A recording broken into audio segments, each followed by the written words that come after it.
This is you. You're watching your own funeral through a cracked phone screen, crouched behind a dumpster in an alley that smells like rain and rotting garbage. The video is shaky, some low-level associate filming it on the DL. But you can still make out the faces, the crying women, the flower arrangements, and him. El Señor, standing at the head of the crowd with that practiced expression of grief he wears like a tailored suit. He ordered your death 6 days ago, and right now, staring at the man who signed your death warrant as he pretends to mourn you, you feel something settle cold and hard in your chest. Good. Let him cry. Dead men don't bleed, and ghosts don't make mistakes. But here's the thing about being a ghost. You still need to eat, still need to breathe, still need to move. And in a city where the cartel has eyes on every corner, every checkpoint, every bartender and taxi driver on the payroll, staying invisible is a full-time job with zero margin for error. Rewind 6 days. You were El Señor's head of logistics for 8 years. Not the guy pulling triggers, the guy making sure the product moved clean, the routes stayed open, the bribes hit the right bank accounts at the right time. You were the invisible engine behind the whole operation, and you were good at it. Too good. Good enough that when you accidentally stumbled across the financials showing El Señor had been skimming from the cartel's own leadership for 3 years, billions, not thousands, you understood immediately that you just read your own obituary. Men who know that much don't get fired. They get disappeared. You had maybe 72 hours before someone noticed you'd accessed those files. So you built different. Instead of running blind, you spent those 72 hours engineering the cleanest exit in cartel history. A body from the morgue. A burned-out car on the highway outside the city. Your watch on the wrist. Your wallet in the ashes. The coroner on your payroll confirmed the ID without looking too hard. He's been on the books for 4 years and values his kneecaps. Boom. You were dead before El Señor even gave the order. The hit came down on a corpse. Checkmate. Except checkmate only counts if you actually make it off the board. And right now, you're still very much on it. The exit plan had 3 phases. Phase 1, fake the death. Done.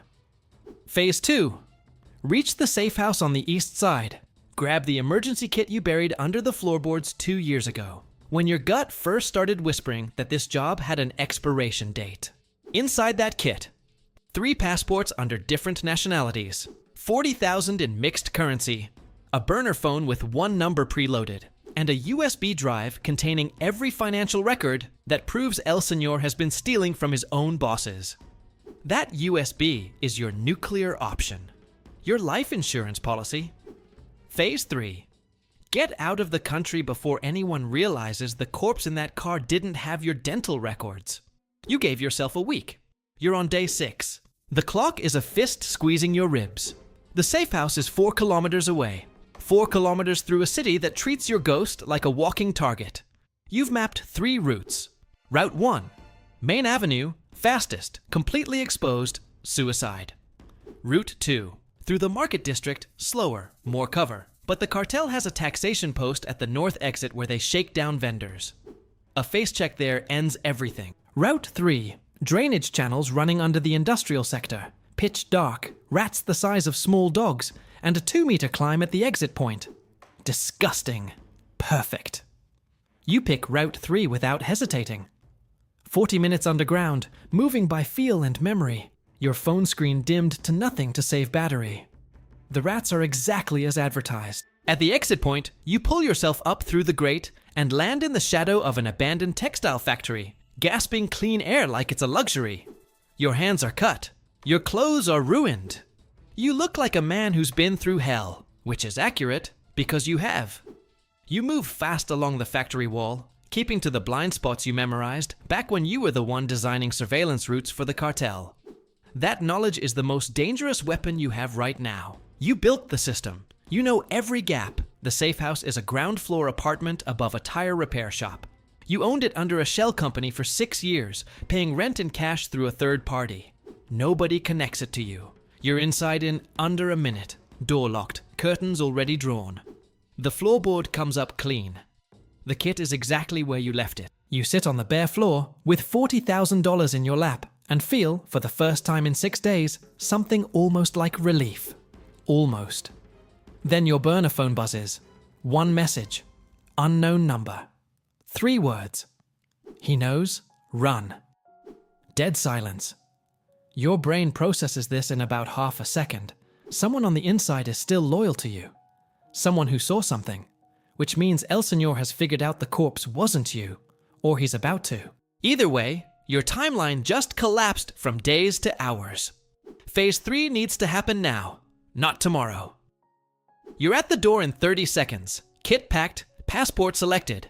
Brazilian, cleanest legend. When you hear footsteps on the exterior staircase. Not one set. Multiple.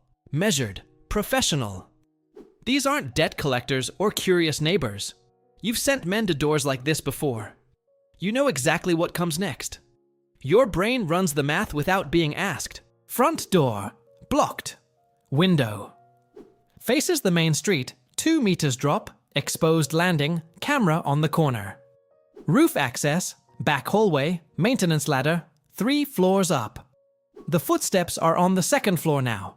You've got maybe 20 seconds. You move.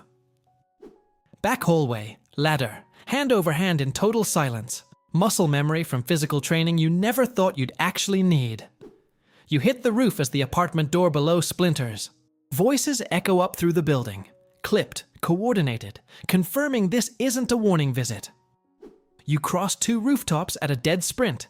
Leap a 2-meter gap that you absolutely should not survive. Land hard. Roll. Keep moving. Below, on the street, you catch a flash of movement. Men repositioning, cutting off exits. They planned this. Multiple entry points. Someone good planned this.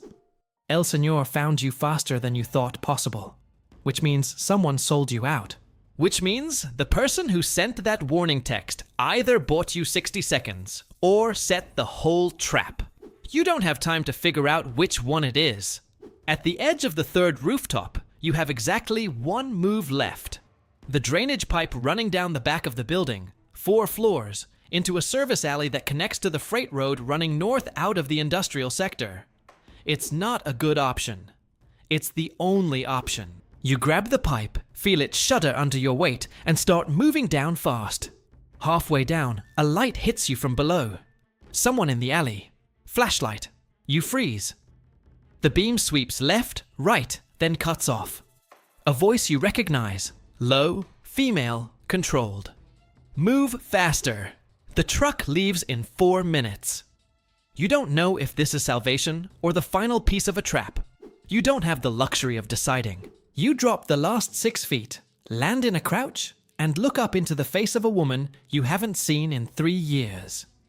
El Señor's former accountant. The one who disappeared before you did.